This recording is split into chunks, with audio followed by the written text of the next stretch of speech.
அனைவருக்கும் காலை வணக்கம். இன்னைக்கு ஞாயிற்றுக்கிழமை. தமிழ் நாடக தந்தை பம்மல் சம்பந்தனார். தமிழ் நாடக தந்தை பம்மல் சம்பந்தனார் பிப்ரவரி 9ஆம் தேதி.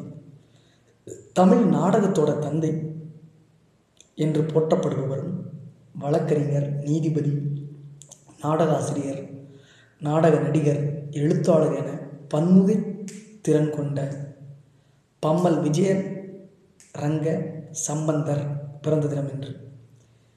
சென்னை பல்லாவரம் அடுத்த பம்மலில் பிறந்தவர் 1873ஆம் ஆண்டு. இவரது அப்பா தமிழ் ஆசிரியராக, பிறகு பள்ளி ஆய்வாளராக இருந்தவர். புத்தகங்களையும் வெளியிட்டு வந்தார். அவர்கள் வீட்டில் தமிழ், ஆங்கில புத்தகங்கள் ஏராளமாக இருந்தன. சிறுவயது முதலே புத்தகங்களை ஆர்வத்துடன் படிப்பார். புராண கதைகளை அம்மா கூறுவார். கோவிந்தப்பர் உயர்நிலைப்பள்ளி, பச்சையப்பன் உயர்நிலைப்பள்ளி, மாநில கல்லூரியில் பயின்றார். பிறகு சட்டம் பயின்று வழக்கறிஞராக பணியாற்றினார். நீதிபதியாகவும் பணியாற்றினார். ஆங்கில நாடகங்கள் அதிகம் பார்ப்பார். 1891இல் பெல்லாரியில் இருந்து வந்திருந்த ஒரு நாடக குழுவில் வழக்கறிஞர்கள், மருத்துவர்கள், பட்டதாரிகள் இருப்பதை அறிந்ததும் இவருக்கு நாடகத்தின் மீதான ஈர்ப்பு அதிகமானது. சுகுண விலாச சபை என்ற நாடக குழுவை உருவாக்கினார். சென்னைக்கு வந்த பார்ஷி நாடக குழுவினரின் பிரமாண்ட திரை மற்றும் மேடை அமைப்புகள், சிறப்பான உடை அலங்காரம் இவரை பெரிதும் கவர்ந்தன. தீவிர முயற்சி எடுத்து தன் நாடகங்களிலும் அதை செயல்படுத்தி காட்டினார். தெருக்கூத்து தான் நாடகம் என்ற நிலைமையை மாற்றி நகரங்களில் பிரமாண்டமாக மேடை அமைத்து பல வகையான நாடகங்களை வெற்றிகரமாக நடத்தி மேல்தட்டு மக்கள், கற்றவர்கள், அறிஞர்களையும் பார்க்க வைத்தார். ஆர்.கே. சண்முகம் மற்றும் எம். கந்தசாமி ஆகியோரையும் நடிக்க வைத்தார்.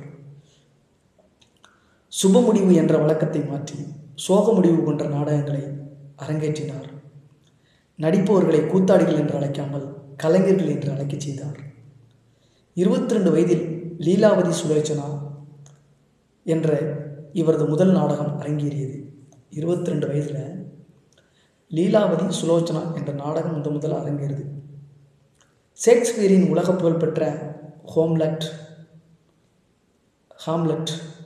மற்றும் அஸ் யூ லைக் இட் மற்றும் மெக்பத் உள்ளிட்ட பல நாடகங்களையும் அவற்றின் நயம், சுவை குறையாமல் தமிழ் நாடகங்களாக ஆக்கினார்.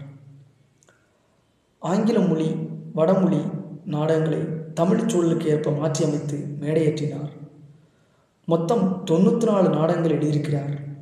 300 முறை நடிக்கப்பட்ட லீலாவதி சுலோச்சனா என்ற நாடகம் குறிப்பிடத்தக்கது. இவரது இந்தியனும் ஹிட்லரும், கலையோ காதலோ உள்ளிட்ட 30 தமிழ் நூல்கள் மற்றும் அமலாதித்யா மற்றும் லார்டு புத்தா உள்ளிட்ட 30 ஆங்கில நூல்களை தமிழக அரசு நாட்டுடைமையாக ஆக்கியிருக்கிறது. சங்கீத நாடக அகாடமி விருது, பத்ம பூஷன் விருது, நாடக பேராசிரியர் விருது உட்பட பல்வேறு விருதுகள் மற்றும் பட்டங்களை பெற்றிருக்கிறார். நாடக உலகின் பிதாமகர், தமிழ் நாடகங்களின் தந்தை என்று போற்றப்பட்ட இவர் 1964ஆம் ஆண்டு தனது 91வது வயதில் குடியரசு தினம் முடிந்த பிறகு 14 வருடம் கழித்து இறந்து போகிறார். இந்தியாவோட குடியரசு தினம் 1950ஆம் ஆண்டு.